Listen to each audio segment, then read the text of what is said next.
آپ تبوک کے سفر سے واپس آ رہے تھے، آپ سوئے ہوئے تھے، صحابہ بھی سوئے ہوئے تھے، تو ایک بدو کافر کہیں سے آیا، غورس اس کا نام تھا، اس نے آپ ہی کی تلوار اٹھا کے آپ کی پسلی میں ماری۔ آپ اٹھ کے بیٹھ گئے، دیکھا تو وہ تلوار لے کے کھڑا، اور یوں کر کے کہنا 10 منٹ تینوں کون بچاوے گا؟ تو آپ نے کہا اللہ۔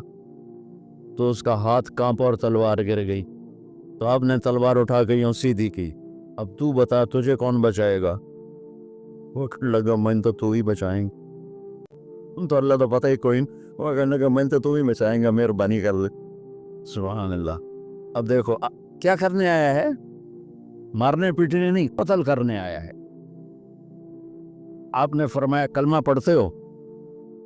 کہنے کہ نہیں پڑھتا۔ تو آپ نے کہا جاؤ معاف کیا۔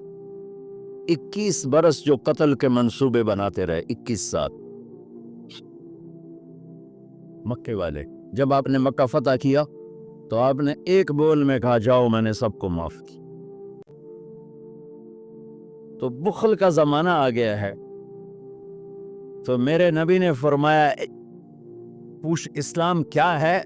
کھانا کھلانا۔ چلو ایک آدمی غریب ہے، اس پر روٹی کوئی نہیں، میٹھا بول تو بول سکتا ہے، زبان تو اللہ نے سب کو دی ہے، تو انہوں نے کہا میٹھا بول، کھانا کھلا۔ کھانا ہر آدمی یقینی بات ہے نہیں کھلا سکتا، کہ اتنے کم وسائل ہیں کہ خود ہی وہ چٹنی سے روٹی کھاتا ہے۔ پھر اس نے پوچھا مل ایمان، یا رسول اللہ ایمان کیا ہے؟ تو آپ نے فرمایا الصبر والسماحہ، لوگوں کی برداشت کرنا اور معاف کرنا۔ پوچھا مل ایمان، یا رسول اللہ ایمان کیا ہے؟ تو اب دین مکمل ہو چکا نا، تو چھت بتائی جا رہی، اب نے کہا صبر والسماحہ،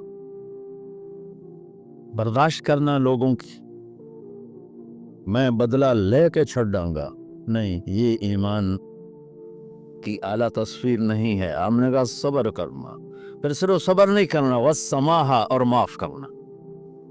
سبحان اللہ، کیا خوبصورت ایمان بتایا، اور میرے نبی نے کر کے دکھایا۔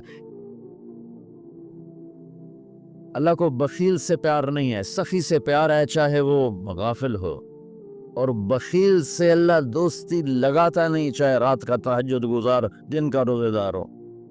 چاہتا نہیں پیو گے، پہلے ہی نہیں کہہ دیتا ہے، چاہتا نہیں پیو گے، وہ اگلا شرم میں چاہتا جی نہیں جی بس رہنے دو، روٹی تو نہیں کھاؤ گے، روٹی تو نہیں کھاؤ گے۔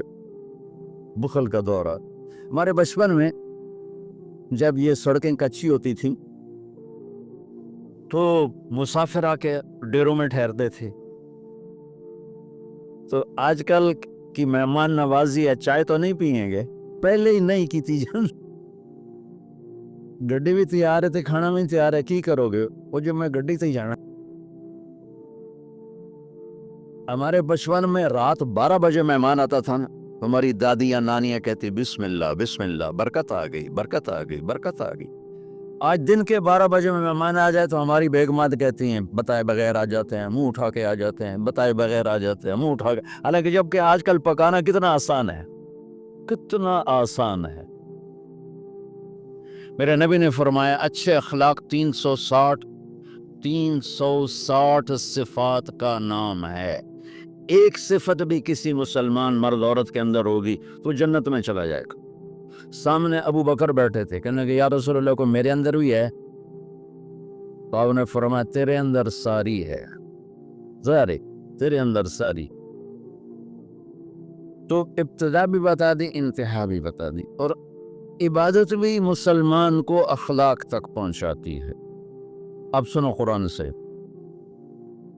اللہ تعالیٰ انسان کسے کہتا ہے؟ ایمان والوں کو۔ ان الذین کفروا من اہل الکتاب والمشرکین فی نار جہنم خالدین فیہا اولئک ھم شر البریہ، سب سے بدترین مخلوق وہ ہے جو اللہ کو نہ مانے۔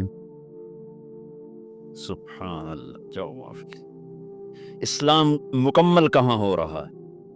پھر اس نے پوچھا یا رسول اللہ ای الاسلام افضل، سب سے اعلیٰ درجے کا مسلمان کون ہے؟ جاننا سنیں، سب سے اعلیٰ درجے کا مسلمان، میرے نبی کا جواب جو سارا دن مصلی پہ بیٹھا رہے، جو ہر سال حج عمرہ کرے، جو مسجد سے نہ نکلے، جو رات کو قرآن پڑھے، دن میں روزے رکھے؟ نہیں، سنو، غور سے سنو، من سلم المسلمون لسانہ ویدہ، سب سے اعلیٰ درجے کا مسلمان فیصل آباد کا وہ ہے جو اپنے مسلمانوں کو تکلیف نہ پہنچے، یہ ہاتھ اور زبان سے کسی کو تکلیف نہ پہنچائے، وہ سب سے اعلیٰ درجے کا مسلمان ہے۔ سبحان، کیا بات! میرے نبی سے ایک صحابی نے پوچھا، یا رسول اللہ، ہمارے محلے میں ایک خاتون رہتی ہے، رات کو تہجد پڑھتی ہے، دن میں روزے رکھتی ہے، پر اس کی زبان بہت سخت ہے، بہت بےعزتی کرتی۔ آپ نے کہا جہنم میں جائے گی۔ کہا جی ایک خاتون ہے جو نہ نفلی روزہ، لیکن اس کی زبان کا بول بڑا میٹھا ہے، کہ وہ جنت میں جائے گی۔ تو سب سے اعلیٰ درجے کا مسلمان کون ہے جو کسی کو تکلیف نہ پہنچائے؟ پھر اس نے پوچھا ای الایمان افضل، سب سے اعلیٰ درجے کا مومن کون ہے؟ تو آپ نے فرمایا حسن الاخلاق، جس کے اخلاق اچھے ہوں وہ سب سے اعلیٰ درجے کا ایمان والا ہے، کیونکہ تکلیف نہ پہنچانا اخلاق کی ایک صفت ہے، اور اخلاق کی بے شمار اقسام۔